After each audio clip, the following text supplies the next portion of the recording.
Hello students, welcome back. We're going to continue today with the life cycle of a red blood cell. We're going to see how a red blood cell is formed and how a red blood cell is degraded. We're going to need several components. We're going to need the digestive system and showing which components come from it. We're going to need the bone marrow, circulation. We're going to need the organs involved in sensing whether a red blood cell is capable of continuing in circulation. And then within those organs, we're going to need cells to actually degrade the red blood cell itself. And so let's diagram those components.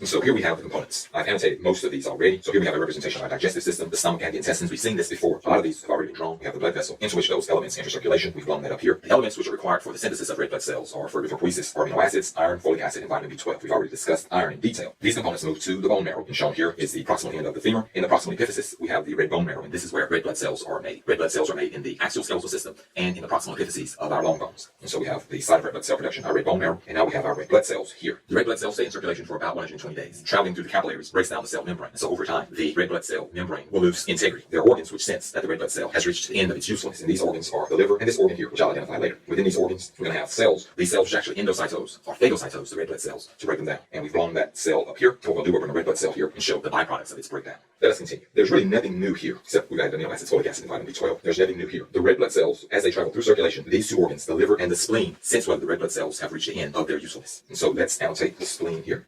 And these cells in the spleen, which actually phagocytose the red blood cells, these are macrophages. So let's indicate those here. So these cells are macrophages. And so what we've done here is we've magnified one of those macrophages here. Once the spleen or the liver sense that a red blood cell needs to die, then that red blood cell is phagocytosed by the macrophages of the spleen or the liver. For now, I'm just going to talk about the spleen, but it happens in the liver as well. So let's move one of these red blood cells into the macrophage. Let's make this red blood cell a little larger. A red blood cell is just basically a membrane and hemoglobin. So let's look inside of this red blood cell to reveal the hemoglobin. So within the red blood cell, we have hemoglobin. So let's separate these components here.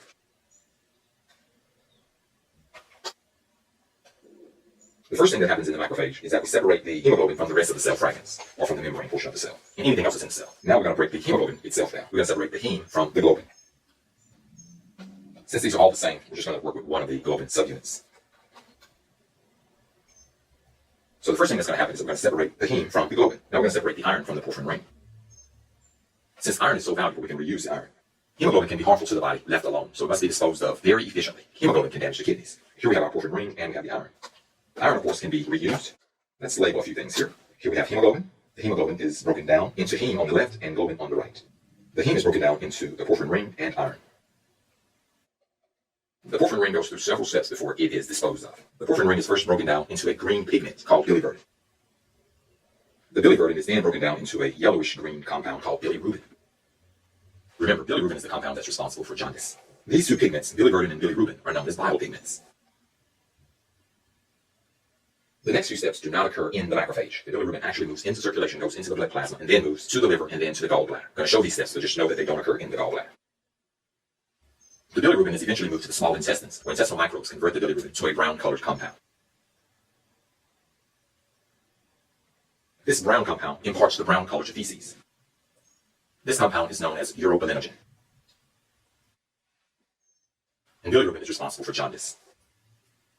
And so this explains how hemoglobin is broken down. Hemoglobin is broken down into heme and to globin. The heme is broken down into the porphyrin ring and the iron. Iron can just be reused by the body. The porphyrin ring is then broken down into a green compound, a green pigment called biliverdin. Biliverdin is converted to a yellowish-green pigment called bilirubin, which is responsible for jaundice. The bilirubin is eventually transported to the small intestines, where intestinal bacteria convert it to a brownish compound, which gives feces its brownish color, known as urobilinogen. Now let's discuss what happens to the globin. This one is relatively simple. The globin is just broken down into free amino acids that can be reused by the body. Let's also indicate that the iron will be reused. As for the rest of the red blood cell, the non-hemoglobin component, it will be completely phagocytosed and destroyed by the macrophage. The remaining cell fragments will be phagocytized by the macrophage. And so this is the entire life cycle of a red blood cell. In the digestive system, we will take in amino acids, iron, folic acid, and vitamin B12. These components will move to the red bone marrow to produce our red blood cells. Red blood cells will travel in circulation for 120 days, about 120 days. Once the red blood cells are too old to pass through the capillaries anymore, that fragility is sensed by one of two organs, the liver or the spleen. Within the liver and the spleen, we have these phagocytic cells, macrophages, shown here. These macrophages take up these old red blood cells. They separate the hemoglobin from the non-hemoglobin components. The cell fragments are then phagocytosed by the macrophages. The hemoglobin, which can be harmful, especially to the kidneys, has to be broken down very efficiently. Hemoglobin is separated into the heme component and the globin component. The globin component is simply hydrolyzed to amino acids and reused. The heme component is separated into iron and the non-iron component, or the porphyrin ring. This porphyrin ring is broken down into biliverdin, a green compound, and the biliverdin is then converted into a yellowish compound, which is responsible for jaundice, bilirubin. These two compounds, biliverdin and bilirubin, are known as bile pigments because they end up in the bile, in the gallbladder. Eventually, the gallbladder discharges the bilirubin into the small intestines, where intestinal bacteria convert the bilirubin to a brownish compound, which gives feces its brownish color. This compound is urobilinogen. And this is the entire life cycle of the red blood cell. Before leaving the red blood cell life cycle, I like to make 3 additional observations. The first one deals with vitamin B12, shown here. In order for the vitamin B12 to be absorbed into circulation across the intestines, we need a special substance. And this substance is the intrinsic factor. And so we're going to indicate that one here.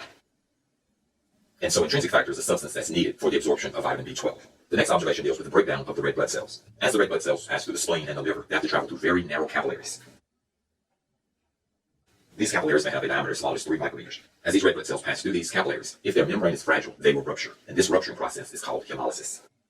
And so the process of rupturing the red blood cell is known as hemolysis. And this hemolysis takes place in the spleen and in the liver. However, it occurs more in the spleen. And because so much hemolysis takes place in the spleen is often referred to as the erythrocyte graveyard. Due to the high hemolysis that takes place in the spleen is referred to as the erythrocyte graveyard. And so this concludes our discussion of the red blood cell life cycle. And that concludes this lecture. I hope that you've learned a lot.